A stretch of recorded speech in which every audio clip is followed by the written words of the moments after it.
আমার বাপ যেদিন মারা যায়, বাপের মৃতদেহ সামনে ধুয়ে শোকলিক আমি কষ্ণ। আমার বাপ যার কাছ থেকে টাকা ধার লিছে বা যাই যাই টাকা পায়, শোকলি আমার কাছে জানাবেন, আমি শোকলি ঋণ শোধ করে দেবো। এই কথা শোনার সাথে সাথে আমার বোন হাত ঝাঁকি দেখলো, ভাই তুই শোধ করবো কেঙ্গা করে? তুই তো আজ 5 বছর ধরে চাকরি নাই, বেকার থাকে এতগুলো টাকা তুই কেঙ্গা করে শোধ করবো? বোনকে আমি আস্তে আস্তে অভয় দিয়ে কোনো চিন্তা করিস না বোন, বাপের সব ঋণ আমি শোধ করে দেবো, 1 টাকাও ব্যাংকে থমো না। পরের দিন সকালে ঘুমোর থেকে উঠতে না উঠতেই দরজা খুলে দেখি বারান্দার 4-5 জন লোক বসে আছে, পাওনাদার। দেখে আমার গাও ঘামে উঠলো। অকেরে কি কমো, আমার মুখের ভাষা আসলো না। রাতটা ঠিক মতো পার হবার দেয়নি, আসে হাজির।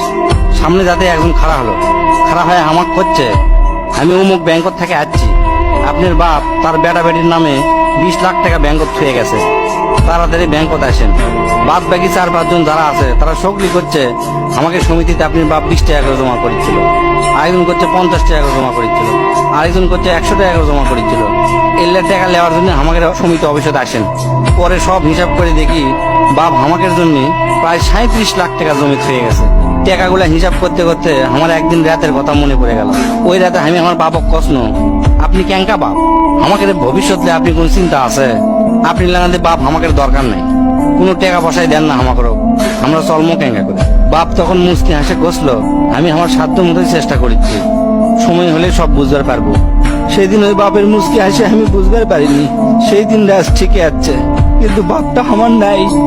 মাঝে মাঝে রাতের বেলা আকাশের দিকে তাকে কই, বাবা আজ পর্যন্ত তোমাকে বুঝতে পারলাম না, তোমার উপর খালি রাগই করে গেছি, কিন্তু তোমাকে জোরে ধরে কোনোদিন আই লাভ ইউ করতে পারলাম না।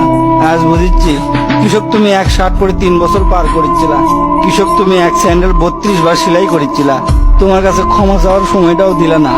আমাকে তুমি মাফ করে দিও আব্বা, জীবনে তোমার সাথে অনেক বেয়াদবি করছি।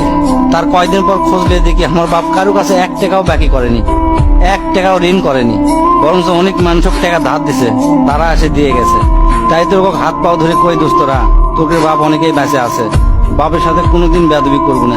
বাপ যে কি ভালোবাসে এখন বুঝবো না, পরে বুঝবো দোস্তরা।